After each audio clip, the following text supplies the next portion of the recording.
Rekan sekalian, insya Allah besok kita akan kedatangan media massa.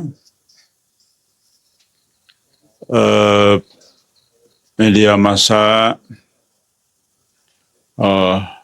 lokal Jakarta ada sekitar 30 ya. Kemudian ada 4 media nasional atau media mainstream. Ini menjadi titik awal komitmen kita untuk mulai bergerak di dalam rangka semakin mempersiapkan diri terhadap fase-fase berat ke depan dan sekaligus menyambut kebangkitan Islam setelah masa-masa berat ini dilalui. Rekan sekalian, sebetulnya bagi kita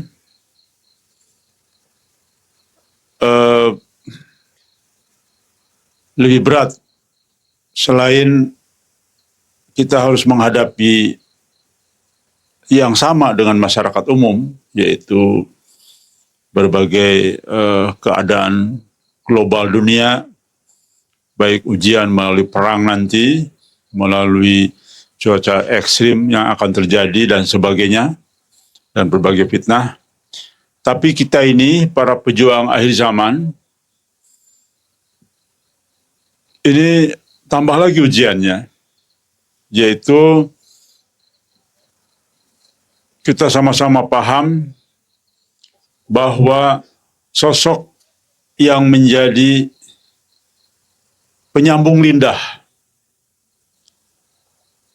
atas kabar gembira, atas kalam ilahi yang Allah sampaikan untuk umat di dunia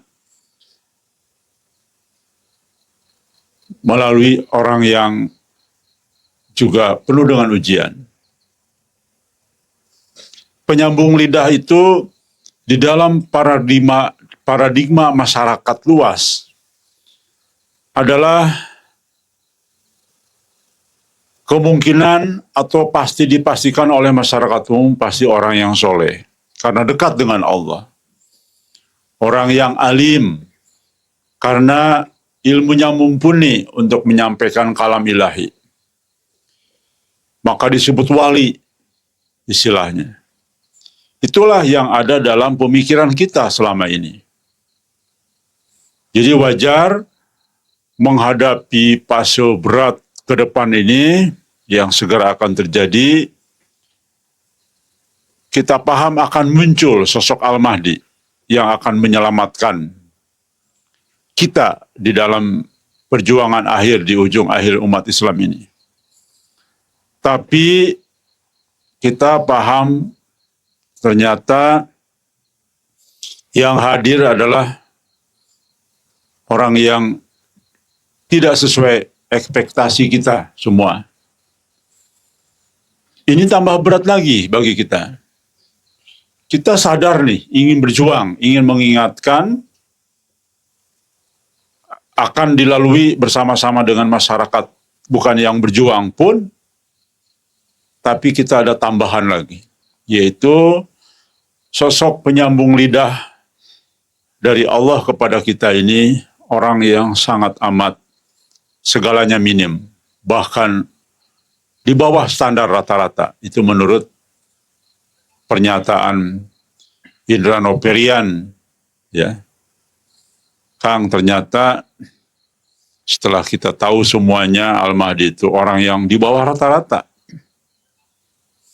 Makanya saya katakan, kalau rata-rata kita nilai rapotnya 6, itu sudah minim, maka ini di bawah itu. Maka ini ujian berat bagi kita. Namun demikian, untuk menghadapi beratnya sosok penyambung lidah ini, apa sih yang harus kita lakukan? Saya merenung banyak itu.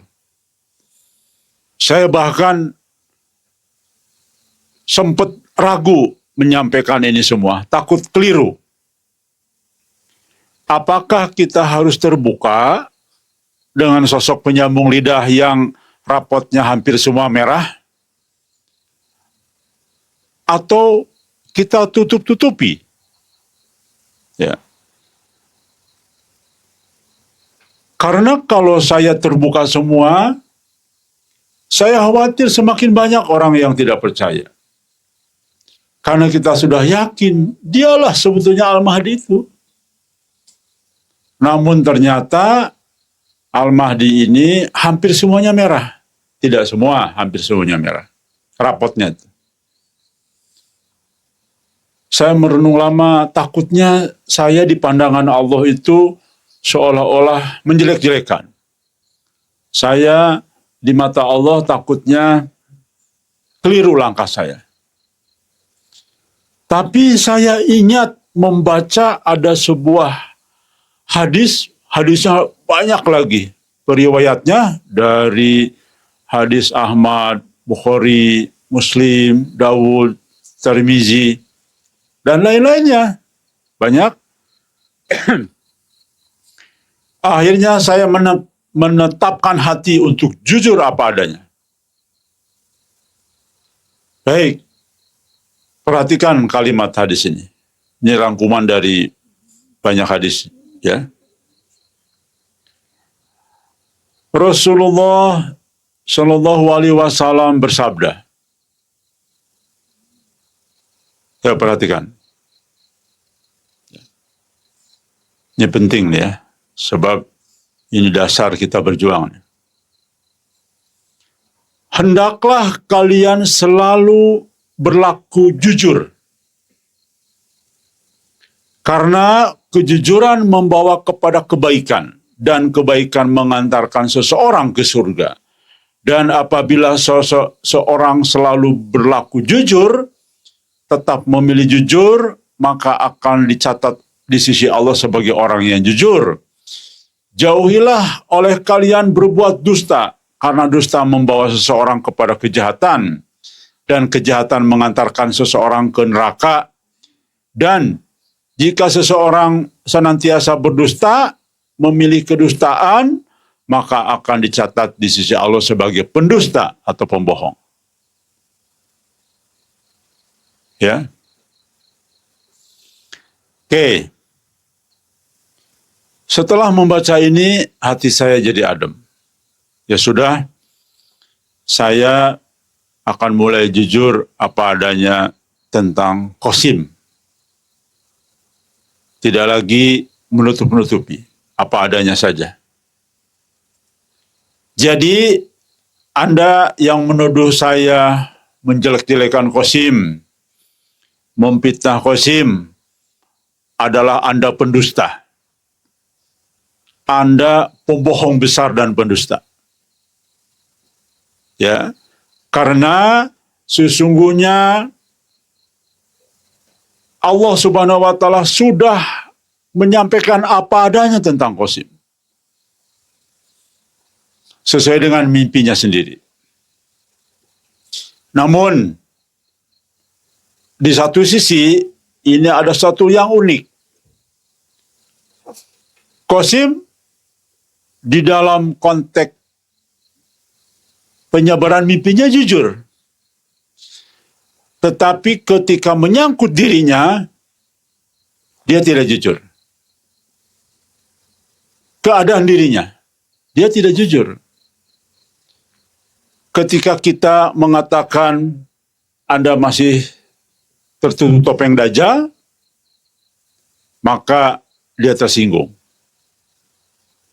Ya, ketika saya bicara apa adanya tentang mimpinya, dia tersinggung. Saya tahu dari mana? Ya dari teman-teman helper yang lain. Rekan sekalian, maka perlu diingat, urutan pertama orang yang bisa melewati jembatan Sirat yang tercepat adalah orang yang jujur. Bukan orang yang syahid. Bukan seorang ulama. bukan seorang alim, bukan orang yang penderma, memberikan semua rezeki 100% kepada umat.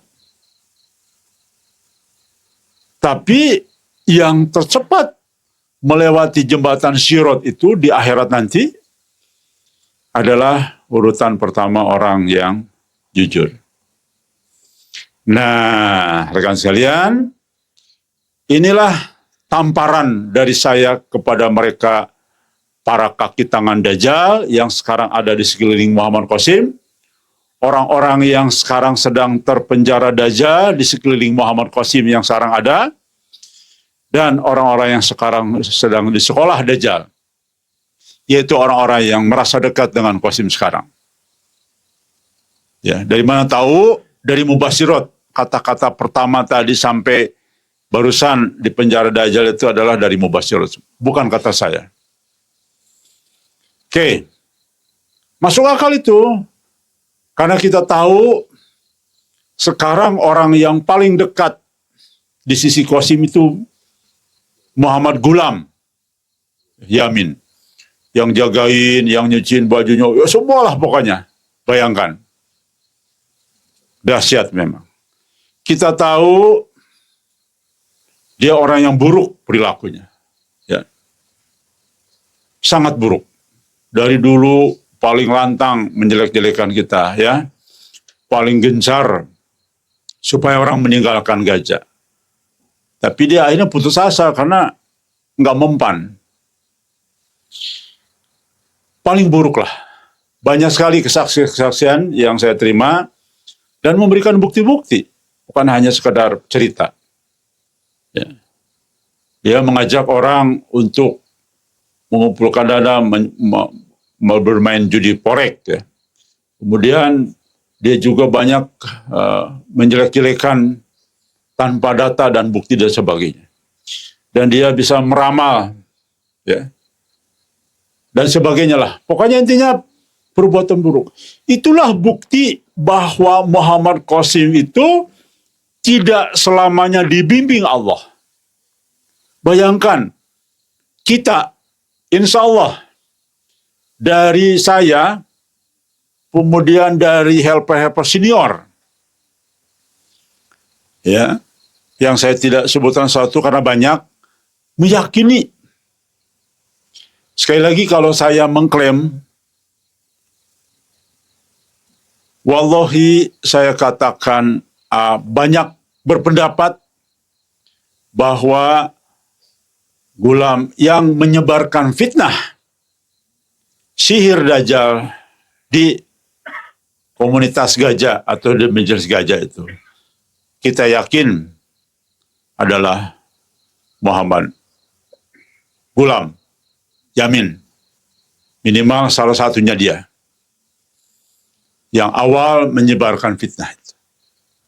Bayangkan, orang yang dimimpikan Qasim di dalam seseorang yang menebarkan fitnah kepada gajah ada di samping dia.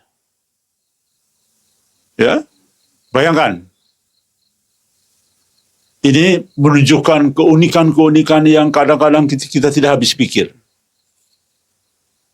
Tapi akhirnya kita paham.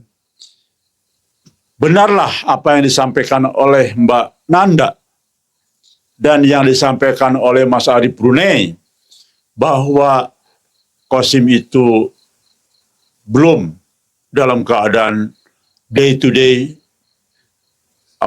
selalu dibimbing Allah. Allah sedang mengajarkan, Allah memberikan guidance dasar. Tapi Qasim biar belajar, punya pengalaman banyak.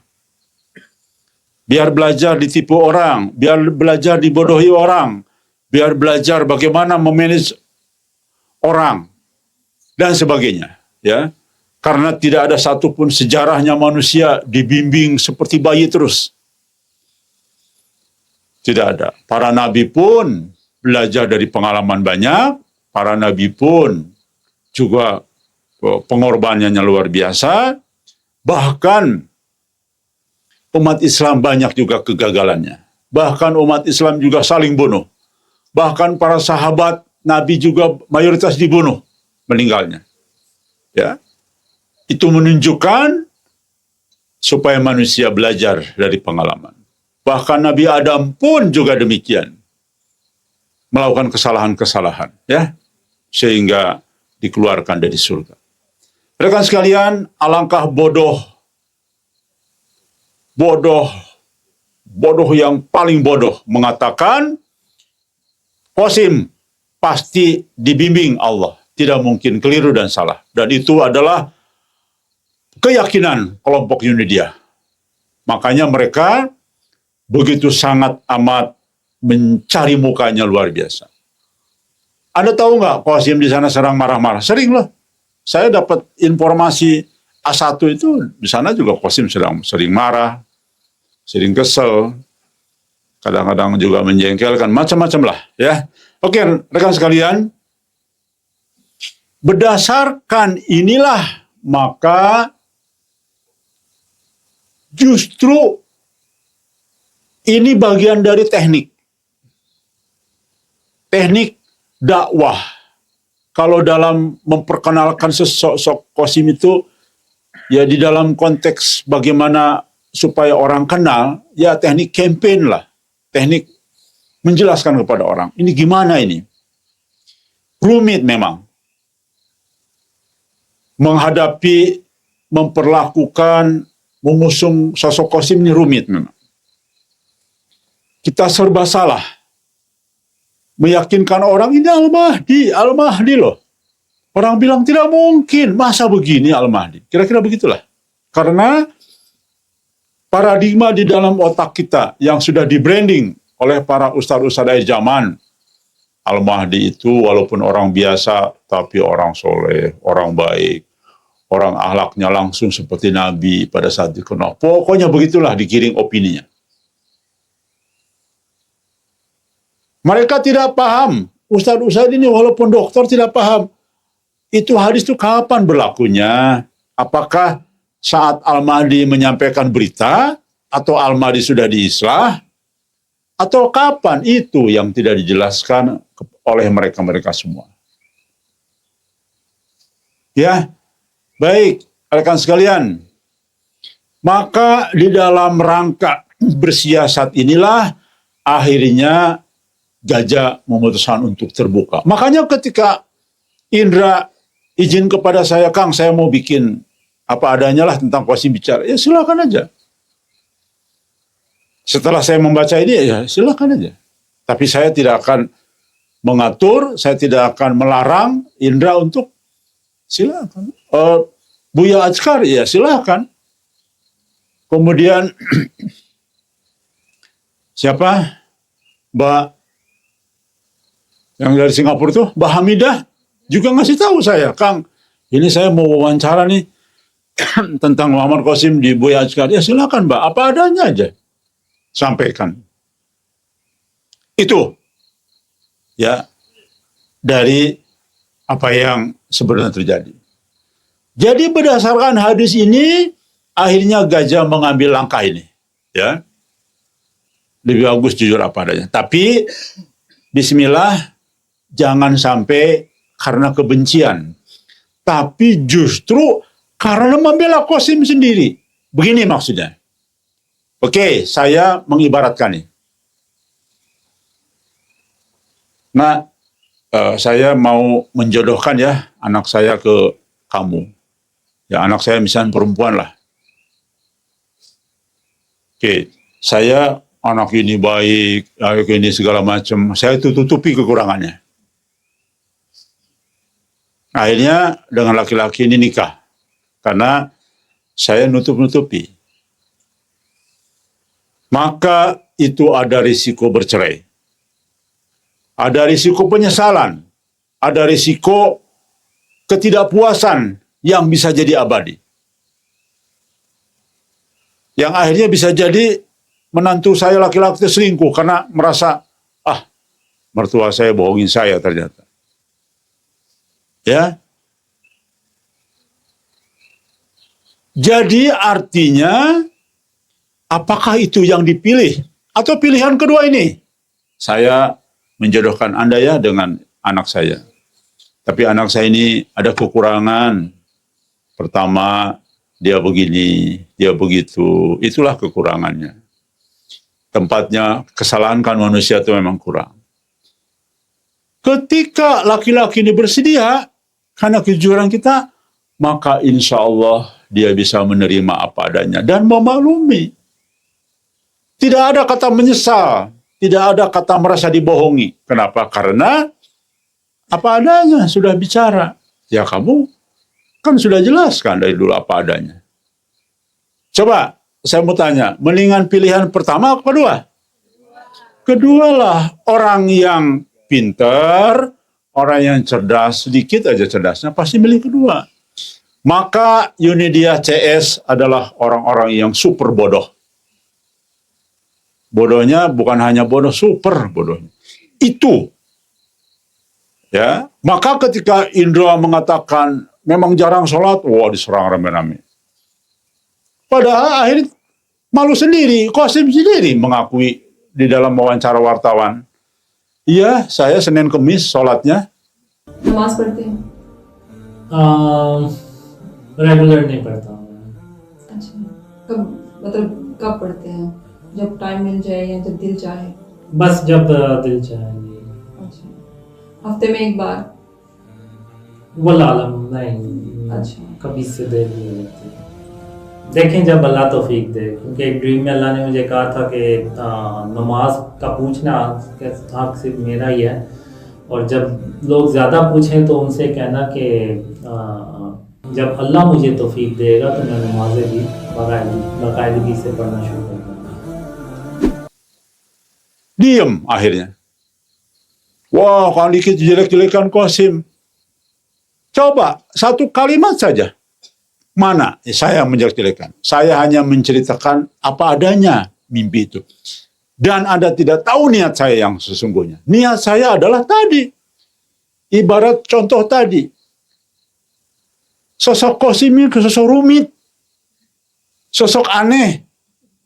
Ya, ini kita mau gimana menjelaskan ke umat ini? Nah, lebih bagus kita pilih yang kedua. Ya sudah, apa adanya, ya. Plus, kita punya dalil ini. Dalilnya luar biasa lagi.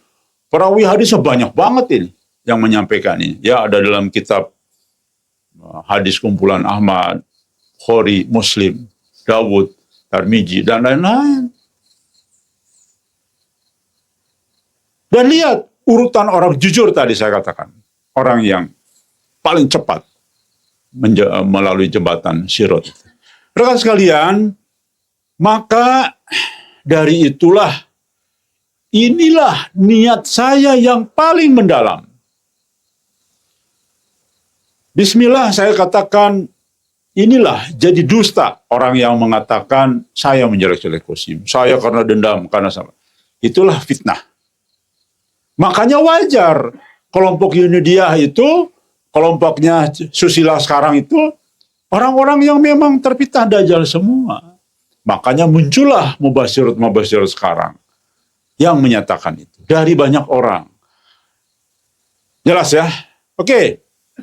Kita sudah mengatakan lama, umat, memang inilah Qasim Al-Mahdi itu, orang yang banyak dosa, orang yang banyak keliru, orang yang minus, tapi itulah kehendak Allah kepada dia. Mau apa kita? Dan ini bagian dari ujian. Ayolah contoh pengalaman para nabi terdahulu. Ya, nabi diturunkan orang-orang biasa, orang yang dianggap minus. Ya, ibaratnya kalau zaman sekarang, masa nabi bukan anak sekolahan? Ya, sekolah SD aja enggak, masa jadi nabi? Kira-kira begitulah kalau zaman sekarang. Baca tulis juga enggak. Dari mana dia paham tentang ketuhanan?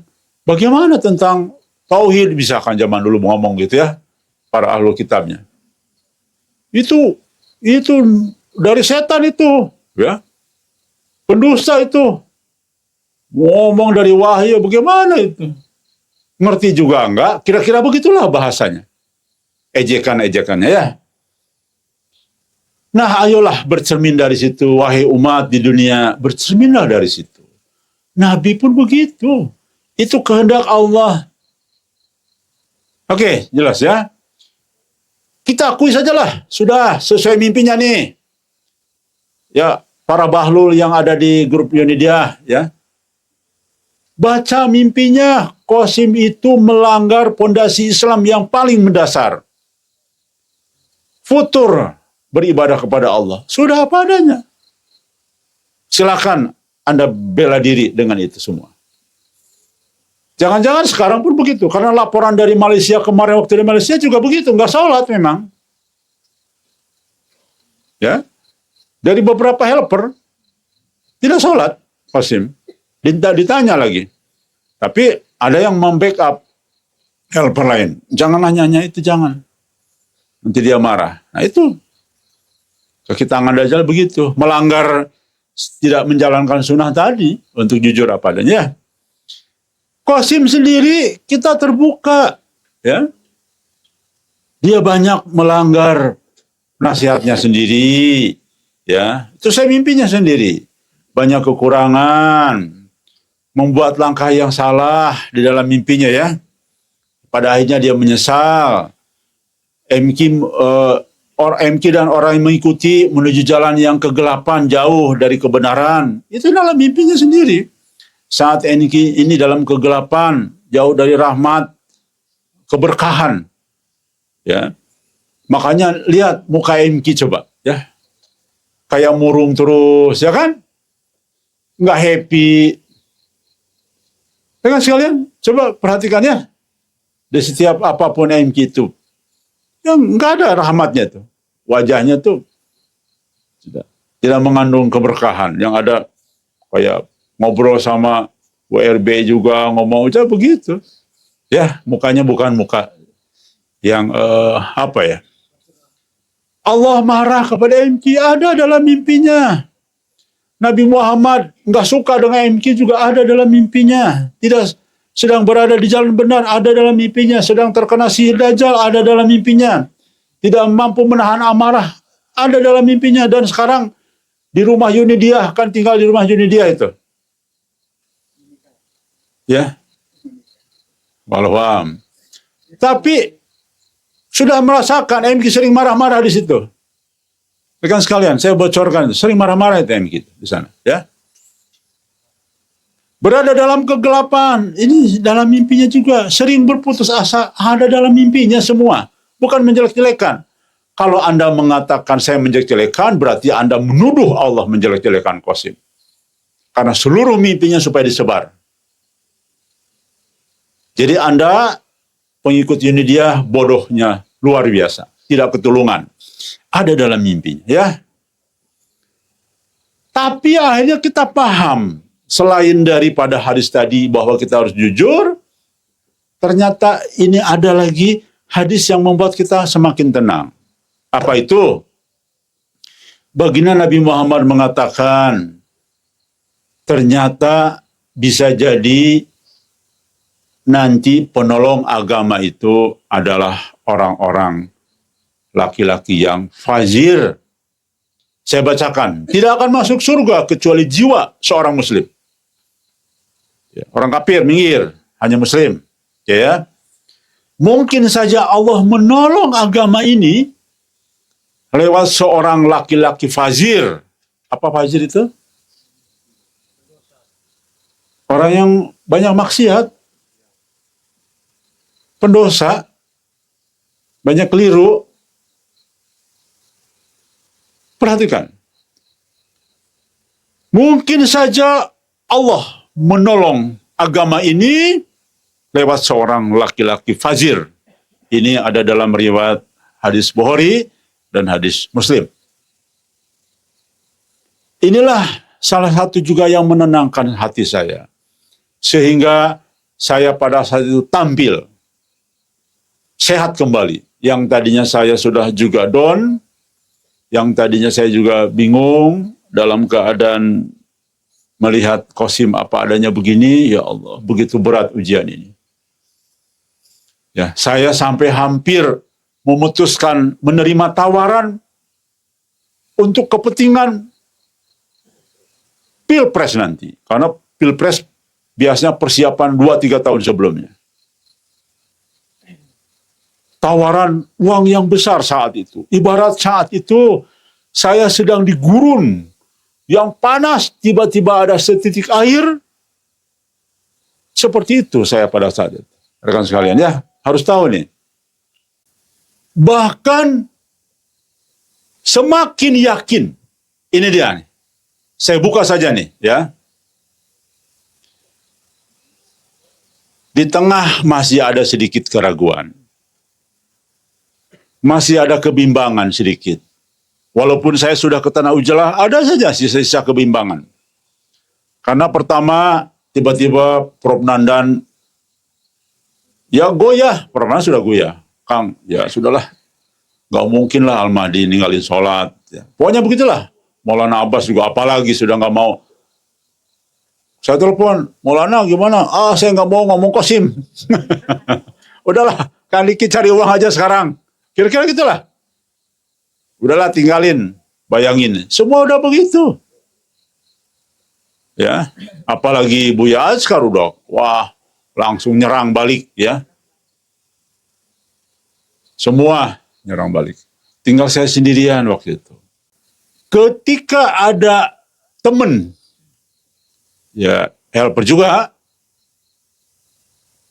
ngasih ke saya hadis yang kitabnya dari kitab Syiah. Nih, ini yang membuat saya semakin bulat bahwa apa yang saya putuskan untuk mulai membangun lagi dari nol, dakwah ini insya Allah benar, di track yang benar. Jadi ini semua adalah pertolongan Allah juga. Nih, saya bacakan hadis ini. Ya, sudah sering saya katakan.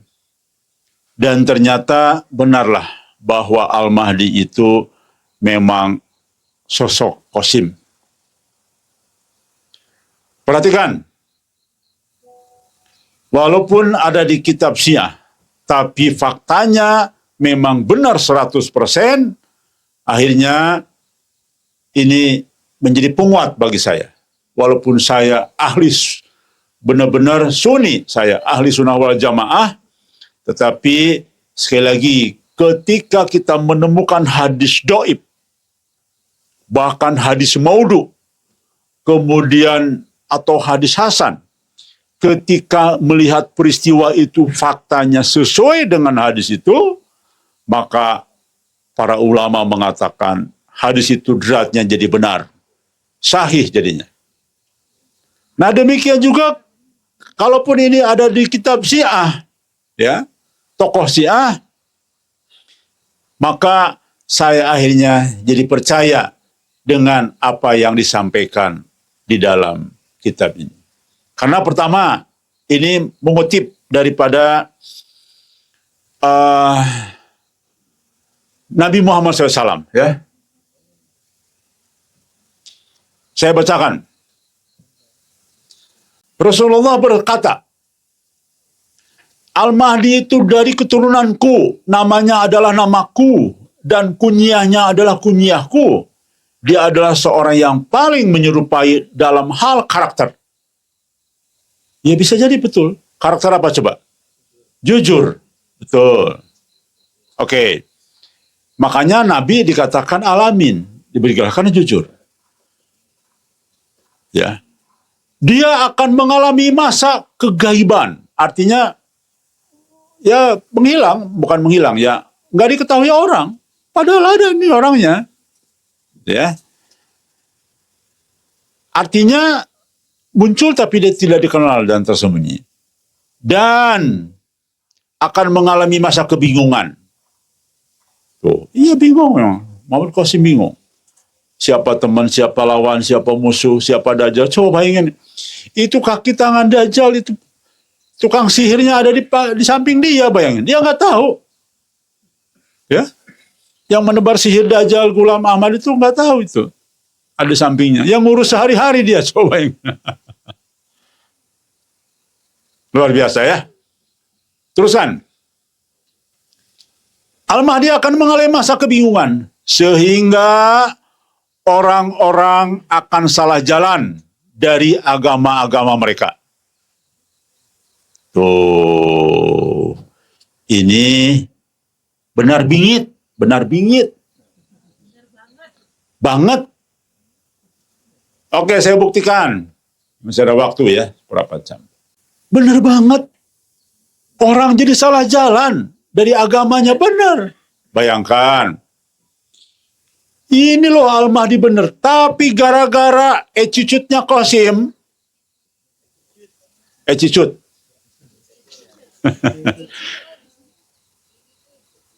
Itu begitulah adanya. Orang jadi nggak percaya kepada Al-Mahdi. Jadi salah jalan kan, betul tidak? Tuh, salah jalan. Akhirnya tidak percaya. Bayangkan. Gara-gara Qasim tidak bisa berorganisasi, tidak bisa ngatur orang, tidak bisa memimpin, disuruh pimpin lagi sama kelompoknya dia. Kan kacau balau, terpecah belah. Ya, salah jalan akhirnya. Coba kalau Qasimnya sudah mengambil peran sebagai leader. Tampil sebagai leader, ya. Nggak akan ada itu, Ruqayyah itu nggak akan ada. Nggak akan tumbuh. Kalau saya jadi Al-Mahdi nih, sekarang nih jadi Al-Mahdi, ya. Pasti itu nggak akan berkembang. Ruqayyah itu, si sosial itu. Karena saya bilang, rekan sekalian, itu, palsu itu. Nggak benar itu. Udah. Masa kita mau nggak ngikutin kata Al-Mahdi kalau Al-Mahdi sudah benar? Ya, coba salah jalan. Coba sekarang orang-orang di kelompok ini dia jelas itu di dalam mubasyirat yang lain sebagai kaki tangan Dajjal, sebagai orang yang sekolah Dajjal, sebagai orang yang sedang terpenjajah. Coba mereka jadi merasa benar semua, pada itu perangkap semua. Qasim kecebur di situ lagi. Itu menjadi salah jalan orang. Ya, luar biasa lah. Banyak sekali. Kalau saya cerita ini satu-satu, udah 1001 macam contoh saya bisa contohkan. Oke, rekan sekalian. Jadi itulah kejujuran kita. Kejujuran itu apa di balik itu? Justru kita ingin membela Allah Subhanahu wa Ta'ala dengan mengatakan, kamu itu belajar dong dari pengalaman masa lalu para nabi. Mirip-mirip begini. Ayo dong, buka mata. Itu satu. Yang kedua, Allah justru ingin menunjukkan kemahaannya. Bisa menjadikan barang jelek itu laku pada saatnya nanti. Allah bisa menjadikan barang jelek jadi barang bagus dalam sekejap kehendak Allah. Dan Allah ingin memberikan isyarat kepada kita. Manusia, kalau kalian tidak percaya dengan omongan Qasim, bahwa apa yang diterimanya itu kalam ilahi, lihat dong Qasimnya. Ya. Apa orang seperti ini mampu menciptakan mimpi kayak begitu? Anggaplah orang on begini, mampu nggak menciptakan mimpi itu? Nggak mungkin. Itu juga yang Allah maksudkan ketika, kenapa Allah mengutus orang yang buta huruf? Itu maksudnya. Manusia, nih buta huruf, Muhammad itu nggak bisa baca tulis, nggak bisa baca kitab-kitab kalian, tapi lihat omongannya. Ya, itu maksud Allah. Itulah kita juga ingin menyampaikan itu.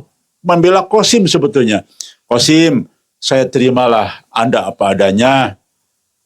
Ibarat tadi saya menjodohkan, ya kan? Ya sudah, saya terima, memang itu jodoh saya, sudah saya terima apa adanya. Demikian juga dengan Qasim. Saya ingin menyampaikan kepada umat kesimpulannya, hei umat di dunia, jangan lihat Qasimnya, coba lihat isi mimpinya. Lalu masuk akal nggak mimpi itu karangan Qasim sendiri? Tidak mungkin, bro. Qasim tidak punya kapasitas, jangankan punya kapasitas begitu. Coba tes saja lah. Apa maksud mimpinya? Nggak tahu itu dia. Nggak bisa menakwilkan. Apa bisa orang merekayasa mundur? Ya, oke, saya supaya ingin disebut Imam Mahdi, maka mimpinya harus kodenya ini, simbolnya ini. Sulit itu. Mustahil itu, ya. Itu yang sesungguhnya ada dalam pikiran saya secara pribadi, dan alhamdulillah teman-teman mayoritas masih menerima pemikiran itu. Maka masih bertahan di Majelis Gajah, walaupun ujian, gangguan, dan sebagainya. Dan alhamdulillah Majelis Gajah tumbuh kembali menjadi organisasi pergerakan dari zaman. Dan tetap alhamdulillah banyak teman-teman baru yang bergabung juga memahami ini semua, ya. Sehingga dari kumpulan para helper ini secara jumlah pun, kuantiti pun, Gajah masih banyak dibandingkan dengan mereka, ya.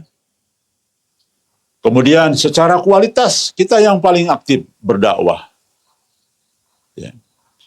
Dan itulah fakta bahwa posisi kita saat ini. Jadi Qasim, dengarkan ini semua, ya. Ayolah keluar Anda di zona itu semua.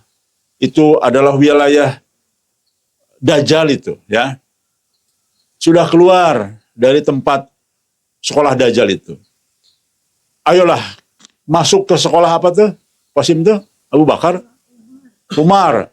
Ayo ke sekolah Umar. Itu sesuai dengan perintah Allah. Tapi memang dasar kamu lagi bebal. Ya, bebal itu nggak nurut kepada Allah. Ini ada dalam mimpinya. Beberapa mimpinya itu nggak nurut kepada Allah. Ya kalau bahasa dablek gitu. Makanya kiamat itu udah gara-gara kamu. Ya, seharusnya sudah lama kiamat ini. Tapi kalau kiamat udah dulu, saya juga belum insaf. Terima kasih juga Qasim, terima kasih. Kalau kiamat 50 tahun yang lalu kan, saya masih maksiat berarti nih. Masih hidup dari hotel ke hotel, ya. Masih gaul dengan para politikus. Kan gaul politikus, politikus. Politikus. Saya gaul dari hotel ke hotel, ya. Sering kadang-kadang lalai sholat juga. Jadi saya ingat itu lagi lobby, ya calon gubernur, calon apa. Waduh, ini kok nggak pada sholat lewat. Saya mau memberhentikan dulu, nggak enak. Akhirnya saya juga bablas. Nah itulah ujian, ya. Jadi di satu sisi gara-gara kamu kiamat itu enggak. Tapi terima kasih gara-gara kamu juga saya jadi ada waktu untuk menjadi pejuang akhir zaman. Ya, terima kasih Qasim. Masya Allah, bingung ya. Kita jadi bingung. Hikmahnya di balik ini semua. Itulah, ya. Baik. Saya kira itu demikian. Kita ingin menjadi orang yang jujur. Karena orang jujur adalah orang yang dijamin masuk surga. Dan nanti melewati jembatan Sirat itu mengerikan. Alhamdulillah sekarang saya bersyukur, ya Allah, saya jadi orang fakir sekarang. Alhamdulillah, ya Allah, jadi orang fakir. Gak punya apa-apa. Di akhirat antrinya mungkin paling depan, Masya Allah. Diki, punya apa? Gak punya apa-apa. Shut, langsung. Habis, gak dihisap hartanya. Ya, bayangkan. Gak punya apa-apa. Dompet kamu gak punya. Ya Allah, udah dompet saya kering. Udah, cepat-cepat masuk. Ya. Begitulah kira-kira, alhamdulillah. Jadi sekarang orang lain bingung jadi orang fakir. Sekarang kita, alhamdulillah, ya Allah, saya jadi orang fakir sekarang. Ya, tapi orang fakir yang bisa mengaum, ibarat singa, itu yang benar, ya. Nggak punya apa-apa tapi ngaungnya. Orang menjadi gentar dan takut. Itu. Oke, siap nggak? Jadi orang yang miskin, fakir, tapi gaungnya diperhitungkan orang.